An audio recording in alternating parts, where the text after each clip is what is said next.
Hey, and welcome to the Happy Rant podcast. I am your fill-in host, Barnabas Piper, here as always with my co-host and partner in radio, Ronnie Martin, while Ted is visiting family this week, so he is out, and so we're taking it without him. And so my apologies in advance for my unprofessional transitions and my general lack of skill at hosting.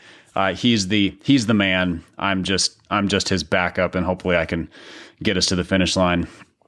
Pipe, you're going to do great. Let me give you some encouragement right off the bat. Okay. So My wife just recently listened to something you hosted with, I think it was Russell Moore and Beth Moore at your church.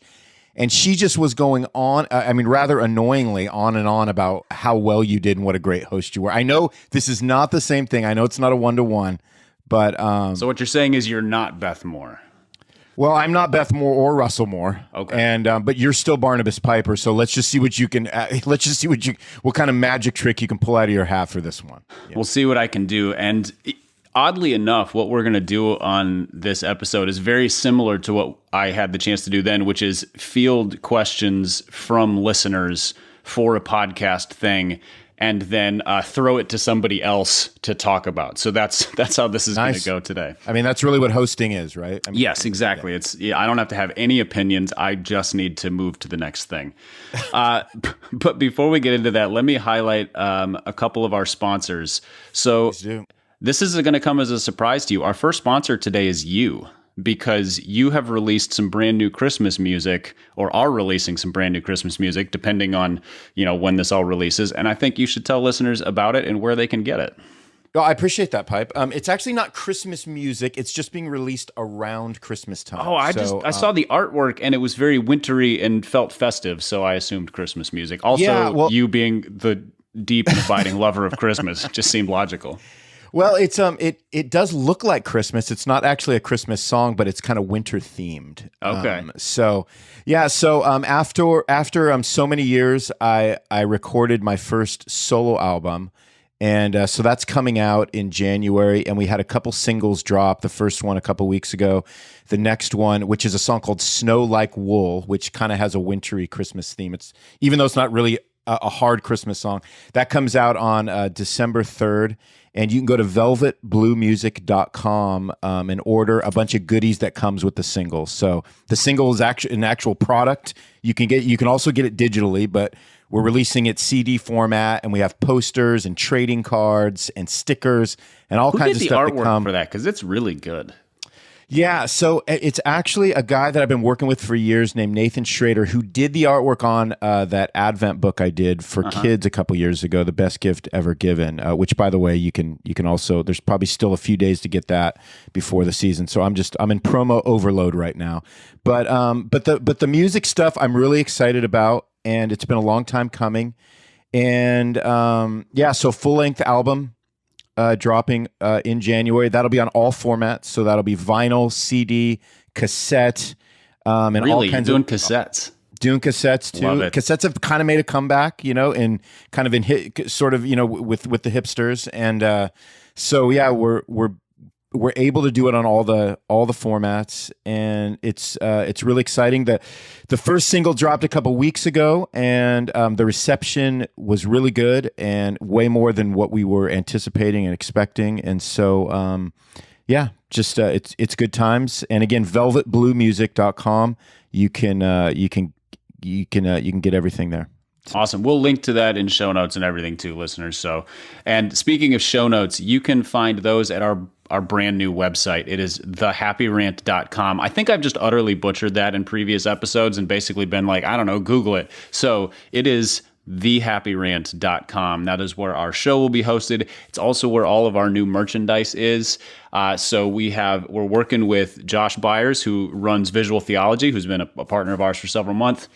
He does all the designs on those, and then the company we work with to get those shirts made and everything does really high quality stuff. So we have a bunch of new t-shirts. There's one of those canvas tote bags. There's a fanny pack. There's also some new merchandise that'll be dropping soon. Some different designs, different products, really high quality, and probably through about the end of the year, we'll be offering free shipping on everything. So.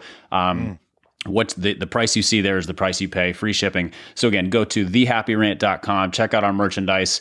It is the season to be giving gift ideas to people. So listeners, you probably have friends and family who have no idea why you like this show, but that doesn't matter. You send them that link and say, hey, I want this shirt for Christmas. They take care of it. They get free shipping. You get awesome merchandise, and everybody wins. So be sure to check that out. And that's just where you can go to get information about the show, future live events as we find details on those. The next one will be in April. That will all be at thehappyrant.com. So we need to move into our topics for the day. These were all listener submitted via Instagram. You can follow us on Instagram. Just find us there.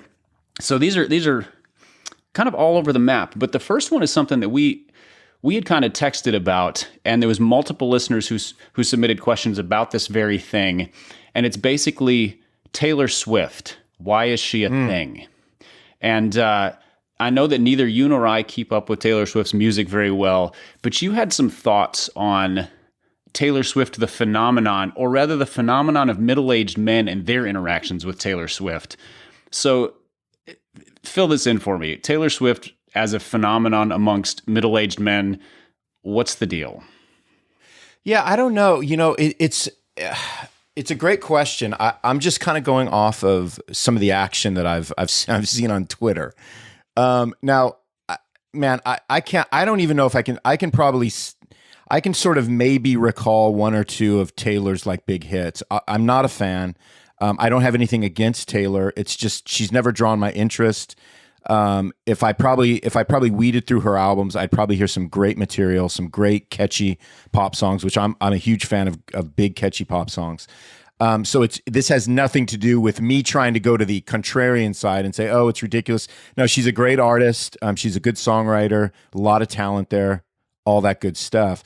I think what's kind of weird for me is if people want to embrace liking or loving or being a fan of something, or in our case here, specifically an artist, I'm of the mindset that you just do it, and you don't try to do it ironically. And you don't try to do it as a way to get like laughs or a way to get winks and nods. And so what I've seen on Twitter specifically, especially kind of nerd theology Twitter, it seems like, so maybe there's some tie in there we can kind of chat about, but just sort of this like wink nod, like, oh, the new Taylor Swift album dropped. I'm going to be standing in line, all night at Best Buy waiting to get the CD. This would have been like 10 years ago, or 15 years ago, but it's that sort of mentality. I don't know, nerd theology Twitter might actually think you still have to do that to get. They still might, yeah, you still might have to do that, right? So I think there's just this vibe where you get these guys and they say that. And they say, and I'm going to be filming myself, like, singing along, in the car on the way to, whatever, my prof gig at a seminary, on Monday. And they're looking for somebody to give them a reaction. Like, you're kidding. You mean you like Taylor Swift? And it's like, it's that kind of vibe that just, I don't understand. Because again, I mean, when you're an artist as big as Taylor Swift, like everybody loves her. It's not like something where it's like, hey, I'm 67 years old. It's weird that no, she has a ton of seniors. I mean, she covers all the age groups and the demographics. I mean, she wouldn't be as global of a superstar as she was if she didn't. She's an America's sweetheart, kind of household name musical artist. So everybody loves her. So this whole thing about theology, Christian nerd Twitter trying to wink nod themselves through Taylor Swift's new release, I just kind of go, okay. I mean, just say you can't wait for the record and you're stoked. I don't know. What is the because I feel like that's to use Ted's phrase, this is persona work. This is somebody who lives in tweed and khaki, attempting to look like something else or give off like, hey, I've got a fun, lighthearted, whimsical vibe or something. What is the persona they're going for? I mean, that's the question, man. I mean, I have no idea other than, this is what it might be, Pipe. I don't know. Let me get your take on this too. What it could be is that these guys that are that have these sort of careers or these vocations that are so intensely serious. I don't know if it's their way of saying, "Hey, I like things that are light and frivolous and don't have to be, so heavy and don't have to have all this existential meaning to them. I can like Twinkies, I can like a good burger, I can like Taylor Swift, and don't at me." It's like that kind of a vibe. Man, I don't know, Yeah, what a weird. So this gives me. I have two thoughts here. First of all, is that what a weird world, and I think social media has kind of crystallized this. Is that people see others only in their public persona. So if somebody is a I don't know, academic theologian type, that's all that exists. So they can't be a family man, they can't be a sports fan, they can't be a music fan, they can't enjoy White Castle or whatever. Yeah. They're only this one thing. And so they have to kind of publicly display a different persona to counterbalance that. The second thing, and this is more of a theory, is Taylor Swift just like, we've talked about trying to get the retweets or the replies from Beth Moore. Is Taylor Swift like just the Beth Moore of music? Like it's people kind of putting themselves in that sphere to be like, hey, look, I'm kind of a nice guy. Like I'm not a total jerk, or I'm kind of fun. Is she just like, she's just the Beth Moore of pop music for the. I mean, I don't know that you could have said that better, Pipe. That's really astute. That's a great comparison, I would say. I mean, I think it's just Taylor Swift. See, the thing is, you start to get into subjectivity. You start to get into subjectivity wars whenever you talk about movies, music, art, film. All those types of things. But Taylor is like one of these things where it's like she's like the Big Mac of music. It's like I don't eat a Big Mac every day. Not everybody loves Big Macs, but in a general sense, there's a reason why it says on McDonald's like signage, we sell 50 billion burgers a day or whatever it is, right? The fact is that everybody enjoys a Big Mac. Everybody will eat a Big Mac. And I think Taylor Swift she sort of carries that with her in terms of, being a populist, commercial artist. And it's like, and sometimes we just like to go, hey man, I don't mind that. I like that. I like things that are a little cheesy. I like things that are a little commercial. I can lower my guard. I can lighten up a little bit. And I think it's just, it's almost like a reactionary thing in the same way that, I mean, seriously, Pipe, if I just went on social right now and I just said, dude, for the last 6 weeks, I've been going through that last Beth Moore, like, Bible study, and I'm stoked. Like I would do that because I would want to get people adding me. You know what I mean? And again, there's nothing wrong. I mean, the Bible study is probably great. It's not anything against that. It's just the expectation that people would have of me would probably not be that I would be going through a Beth Moore study. And I think that's kind of what it is, like what you just said with Swift.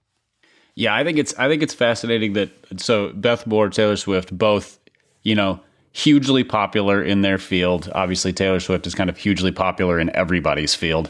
Both of them are very good at what they do, which means the contrarian people, particularly the sexist ones, really don't like them. but then people also want to use their success as like my posturing. So it's like, it's a little bit like saying, I occasionally eat McDonald's. Like, what do you want? A high five? Congratulations. They're everywhere. They're at every interstate exit. Like what? Good? I don't know what to tell people. I find it fascinating, and apparently listeners do too. All right, so keeping in the realm of the audio world, another listener, their entire question was just this: sound guys. Oh, dude. So Okay. I feel like there are stories to tell here, especially because you have been in an audio world as a musician and you've done some production, and then now as a preacher, you have dealt with a lot of sound guys. Oh my gosh, so yes. Let's discuss sound guy persona, sound guy contrarianism. The stereotypical sound guy is very protective. Don't touch this. Treats this as if he's painting the Sistine Chapel while he's pushing buttons, and so forth. So expound upon sound guys. What are your experiences? What have you observed about their contrarian personas? What are some of the best experiences you've had? There's got to be some great ones out there. Ready to go. Yeah, dude. I mean, the sound guy thing is so fascinating because it's like what it is. it's typically, I mean, if we want to break it down a little bit deeper, if we want to go a little more theological on it, right? It's almost like you're talking about control, right? So you're talking about men and women who are behind this board, and at the end of the day, and whether anybody likes to admit it or not, they hold the keys, right? The whole thing they like to admit it loudly. Well, that is one of the things they like to admit. That's actually true. But they hold the keys, right? So the whole thing rises and falls on them. They have this beautiful thing called a mute button, and if they wanted to, and if they wanted to probably lose their job, they could just mute anybody whenever they want. They can pull the volume down. They get to decide how everything sounds. And so I think this is what's strange, man. So it feels like that whole realm, that whole audio-visual realm, it seems to draw people in that have that very high level of I need to control my environment kind of personality type. And so that's why you get these people that just seem to be overly cranky a little bit, almost like, I mean, to generalize, I mean, to stereotype it a little bit, they all seem a little bit cranky. But here's the thing that nobody ever gives credit to when it comes to sound guys, is that they may just seem cranky, like they're just generally cranky guys. But the fact is that they're working with artists exclusively, who are the worst people in the world to work with. In our same world. thing. Yeah. Pastors and artists. And so it's like, so when you think about it, whether it's like a sound guy at a club or a sound guy at a church or whatever it is, they're working with people that are just highly emotional and opinionated and just literally almost like existing in the depths of the world, in their heart and in their mind. And so these guys have to somehow take all of that and they have to make something happen in the midst of all of this existential angst that's coming at them from pastors and artists. And so on that level, they have a lot to deal with. But they also seem like people that love to be in a place where they're the go-to and they get to control everything. So it's this weird kind of thing. My favorite sound guys, honestly, are guys that these are the guys I like the best. They're the guys that you say, hey, man, would you think about joining the sound team? And they're like, I mean, I've never listened to a song once in my life. Like I don't even know what sound is. What is this word you're talking about?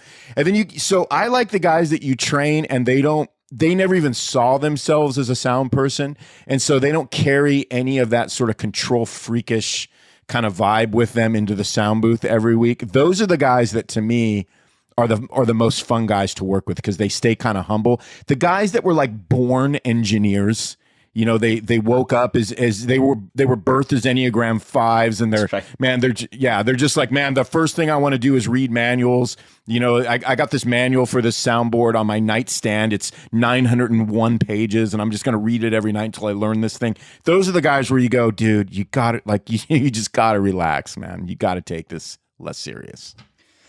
I kind of discovered the sound guy thing early, so yeah.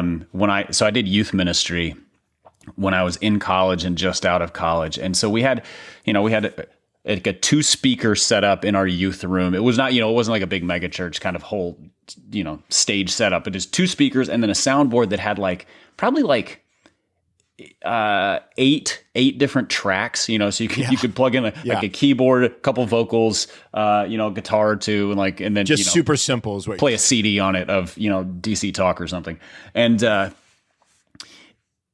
was a volunteer guy, so he'd recently graduated from high school but was still in the area, kind of doing the gap year thing, which at that point it wasn't a gap year, it was just an aimless teenager, and he would come in and yell at me, and I ran the show. He'd come in and be like, "You do not touch the soundboard. This is he basically hugged it the way a starving homeless man does a plate of food kind of thing." And and I was like, "Oh, this is a real thing." And his dad ran sound for the church as a whole. Yes. Similar vibe. And so then I discovered, oh, this is a thing. And then I would as I worked at different churches and things, there would be conversations that happened on the side of how do we get the sound guys to change something? We don't like this setting. We don't like the way this is. How do we get them to change it? And then it was like, it was like figuring out how to negotiate a Cold War situation. How do we negotiate so they don't drop an audio atomic bomb on us, kind of thing? Yeah, yeah. So then, I mean, yeah.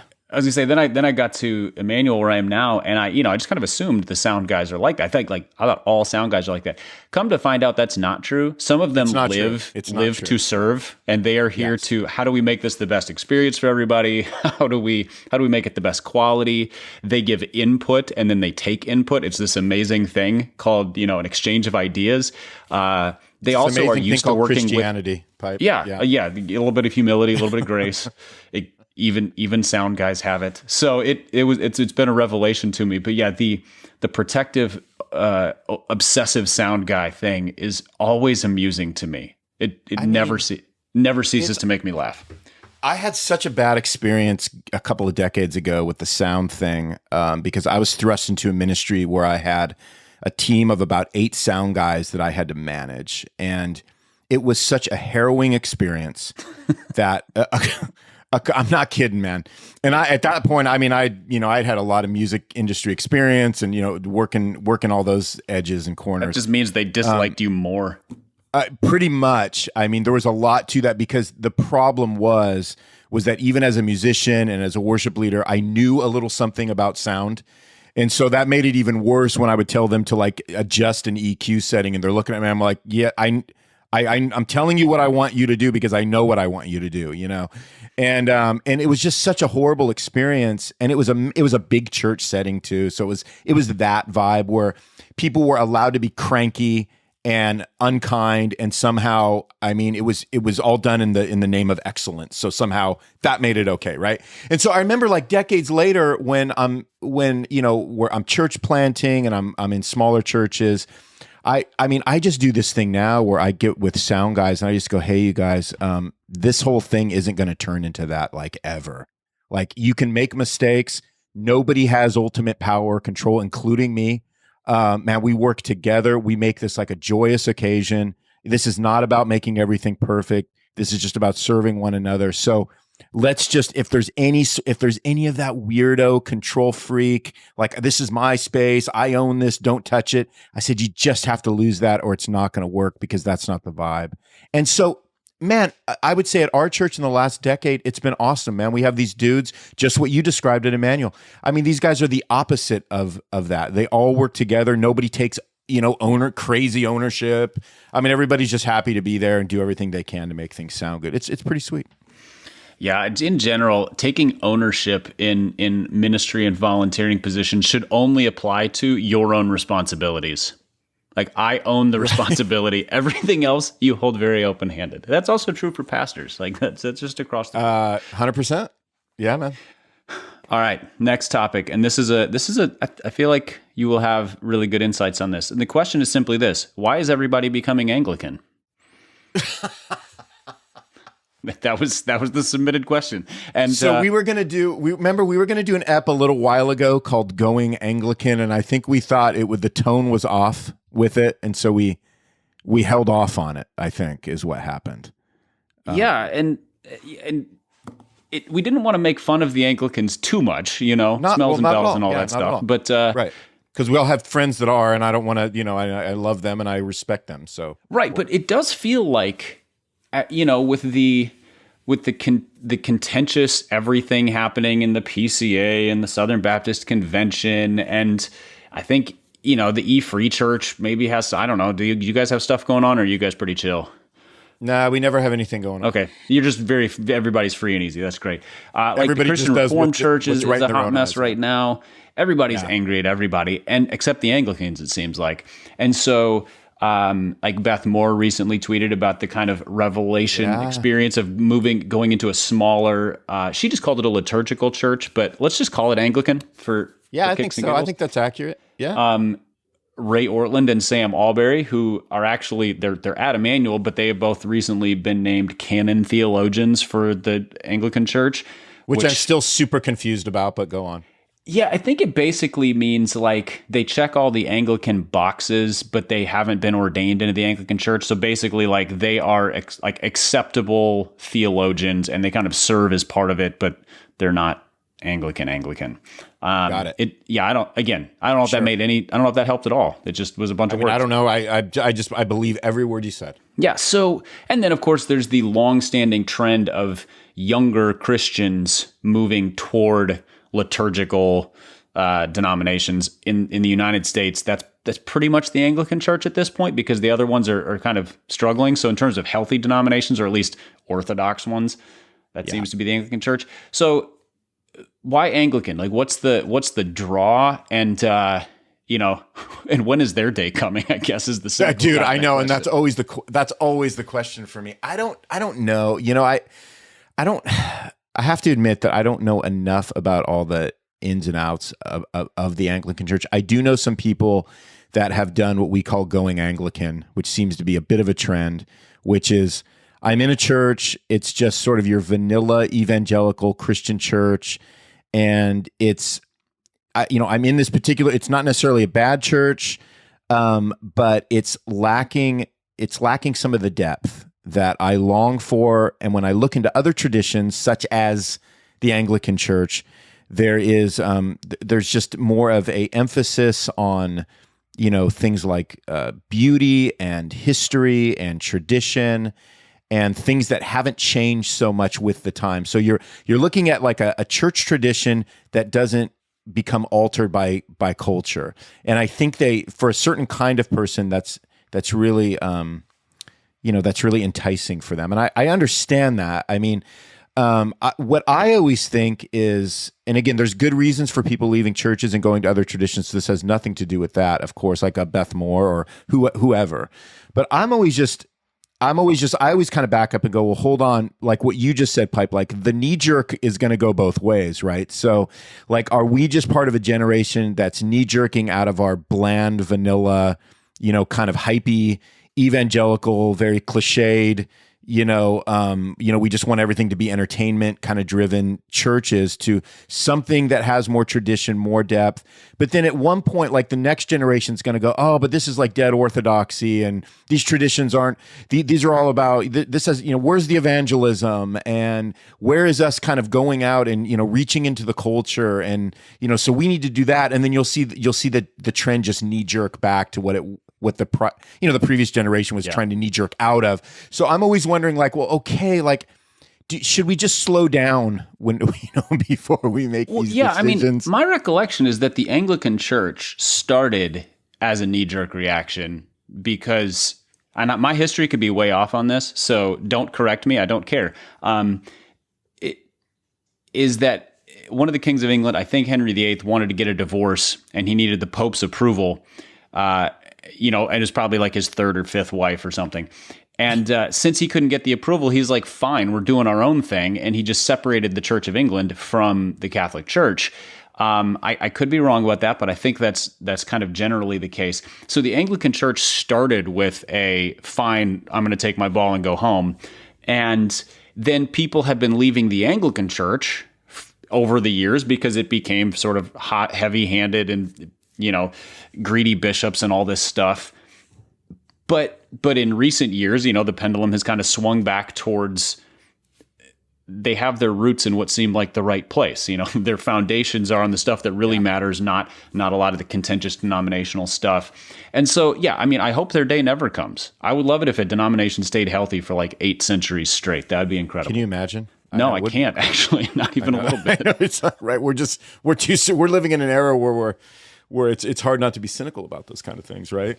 But I do think so. So you go back, if you go back to like Carl Henry and J.I. Packer and Billy Graham, some of these guys who were kind of core evangelicals in the middle of the 20th century. When I say evangelicals, I mean like the original definition, where people are, it's the word of God, it's salvation, it's evangelism. Like that's what we're built around. Yeah, the Anglican Church has kind of maintained those core things. It's built on the Word of God. It's built on worship. It's built on being on mission where you are, in terms of taking the light of Christ into the world, on personal holiness and, walking with the Lord. And then it does seem like because of the liturgy, there's more unity among the people. So it's not just sort of the individualistic Christianity. So I think there's a lot of appealing stuff about that. I also think for young people who are bored with flashy worship, 7 words sung 11 times on repeat by a dude in skinny jeans and Jordans. It has a strong there's some gravity here. There's different substance here. So I think that's a real thing too. Yeah, for sure. I think it's like, it's like kids listening to Taylor Swift, and then at some point they discover like late period Beatles records, and they go, okay, so I don't know that I've really been listening to music. And then I discovered this and my eyes have been opened and I want to get back to the roots. I want to get back to when music was made for the sake of art and not just commercial viability. It's like that. It's that same kind of a thing. And there's like, that's good, right? Because you're opening your eyes to things that do have a richness and a tradition, and they're probably more deeply anchored and they stay that way. So in a world that is constantly in flux, you have this one piece of your world that remains unchanged. I think there's a legitimacy to that and a value to that. So certainly it's not anything that we're certainly not making fun of it as much as we're just saying it's curious. Yeah. That tradition in particular. And I would offer one caution. I mean, there's probably lots of cautions, but one particularly, and your Taylor Swift Beatles example brought this to mind. Now, I also feel like you're trying to target me because I can't stand the Beatles, but I understand your point. When you leave something behind and move on to something else, the instinctive reaction is to crap on the thing you just left behind. Correct. So you're like, oh, I've graduated from that. I don't do that anymore. That silliness. Right. You're like, you just gave 8 years of your life to having a great time with this. Maybe you can hold on to that and go, man, it was a blast, and now this is the right thing for me. And you don't have to. So I think the risk of the younger Christians moving into Anglicanism or any sort of high church is to basically poo-poo what they came out of, not realizing that's your roots. There's probably a lot of good experiences in it. Some of you got burned badly. Some of you have way overplayed the hand of being burned. You didn't get burned. You got bored. Those are two different things. Wow. Yeah. And so, yeah, there doesn't need to be sort of the combativeness of, I found the true church. Because at some point you're going to get frustrated where you are. Every church has its warts. Like, stick around for a minute, you'll get frustrated. So that doesn't mean leave. It just means reality sets in. Yeah, no, I agree. I think it's just like, I think whenever we make decisions that are, I think what wisdom does and what spiritual maturity does for us is it just allows us to pause and to ponder a little bit more. It could be that we need to make a decision like that. And it could be that we're in an environment or denomination that is just, it isn't something that is, good for our soul in maybe a variety of ways. But again, I think graciousness allows us to move to something new or a new tradition and also look back and just sort of recount the value of what we left and the ways that God used that in our lives. And I just think wisdom allows us to do that. We don't have to hate one thing to embrace a new thing. And we just have to learn how to be better at that. That's like the most countercultural thing that we've said on this podcast for 7 years. And luckily we have Twitter Pipe, which is really good at that and helps us all not do that. Yeah, so it's super balanced, great at nuance, very open-handed. 100%. Yeah, I'm really grateful for Twitter for that reason. All right, I think we should conclude this podcast with a handful of quick hitters. So these are ones that I don't think they're worthy of a conversation, but they're worthy of an opinion. So I'm just going to run through them, and we'll just chat about them briefly. Yeah, so the first one is soup versus stew. A, what's the difference? And B, what do you choose out of those two, soup versus stew?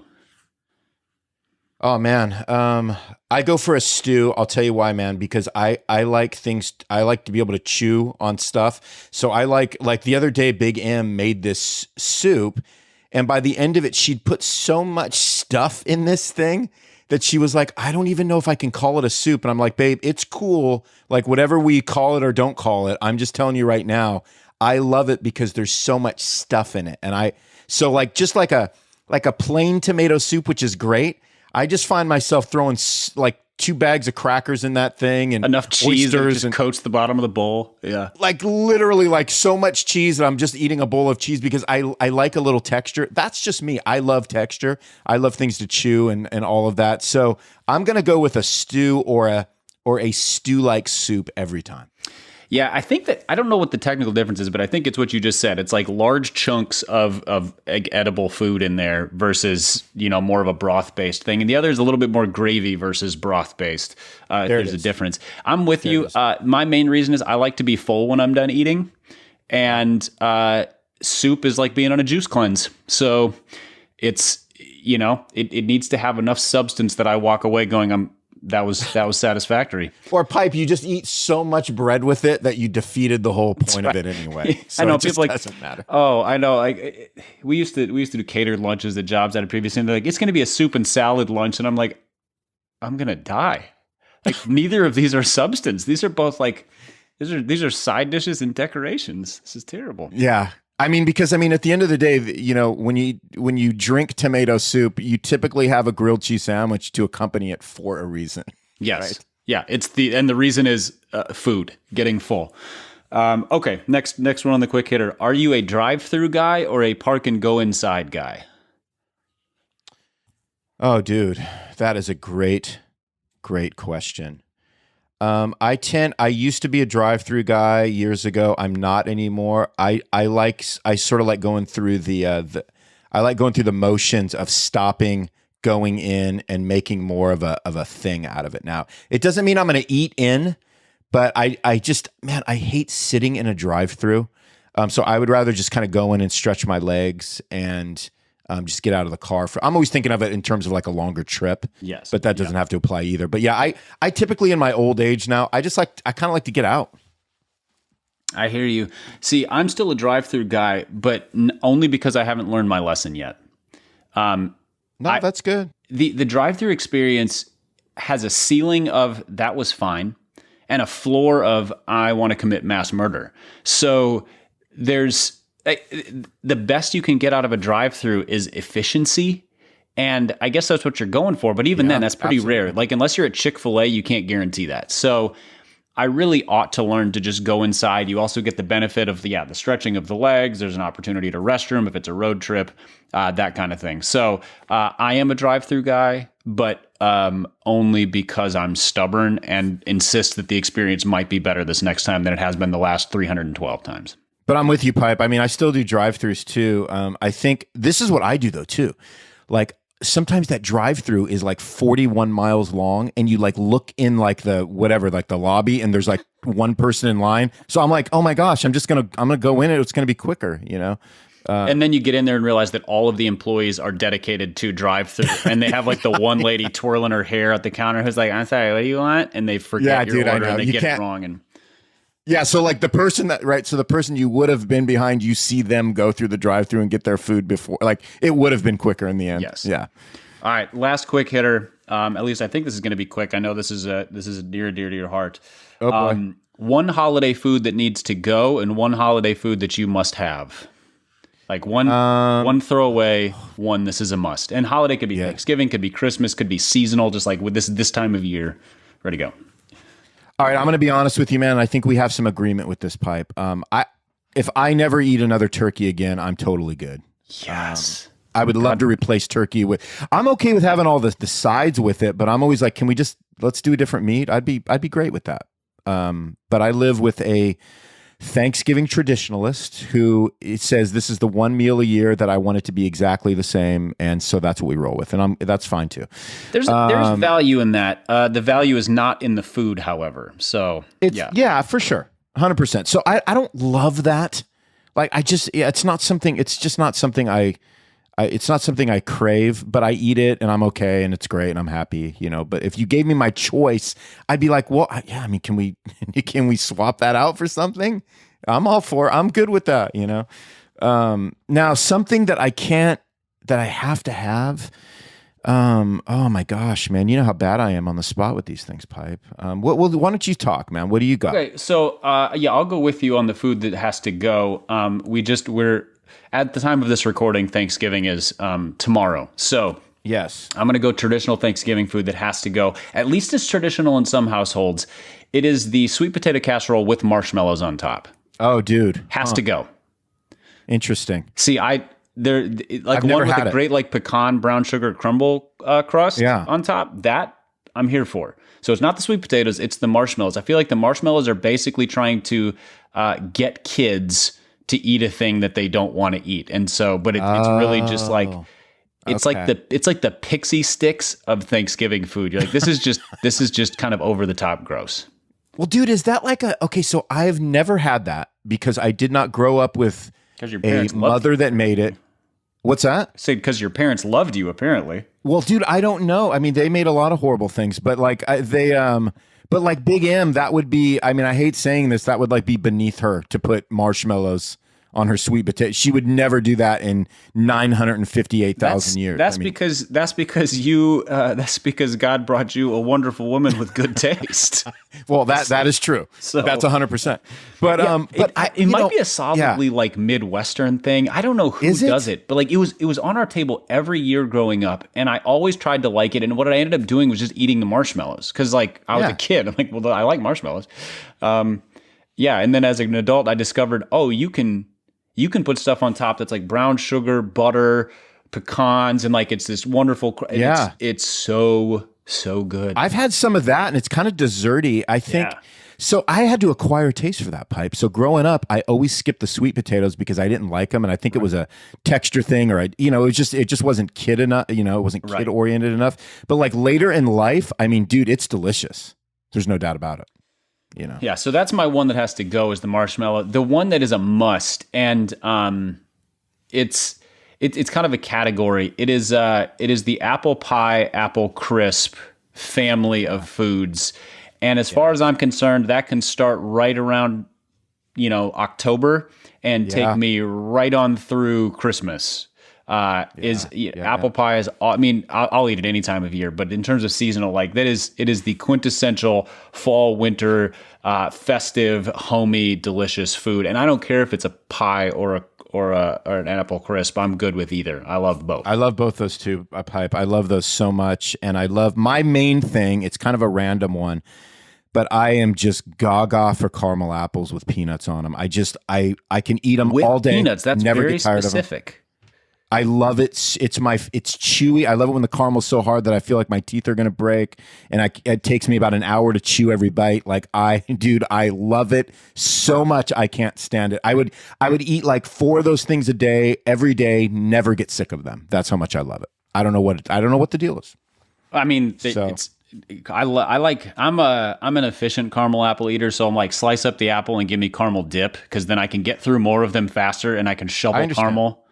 I understand. Yeah, so and the ratio of every bite is exactly what you want. You don't like get into the middle of the apple and go, oh, there's no caramel in here. So it's the problem. That's why you got to dip those things to the point where they're completely immersed. Yeah, and there is not one part of them that isn't covered. Yeah, I mean, I have it down to a science, but that would be it for me, man. That is a dessert for me. That it's not really dessert because it's not like I eat them out. I just eat them during the day, and if I make them, I just keep eating them all. I'm literally eating them all. I shouldn't even be admitting this. I'm just eating them all day. It's like pure gluttony. It's caramel apple gluttony. I don't know. Dentist is so happy to hear this. Oh my gosh. Yeah, if I ever visit, I mean, I haven't seen him for a couple of decades, but yeah, he'd be like, "Oh, dude, it's been a rough run for you with the caramel apples, hasn't it, Big R?" And I'd be like, "As a matter of fact, it has." They're like, "Not rough. It's been wonderful." It's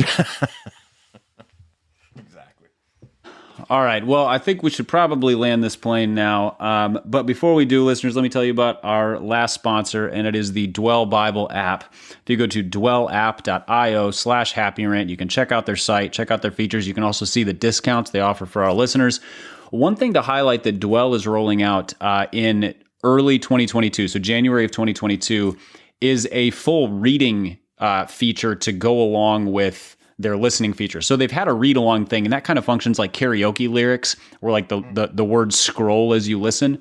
They're just rolling out a full reading app with all the Bible versions, all the highlighting features, saving features, similar to what you would use in like any other Bible reading app.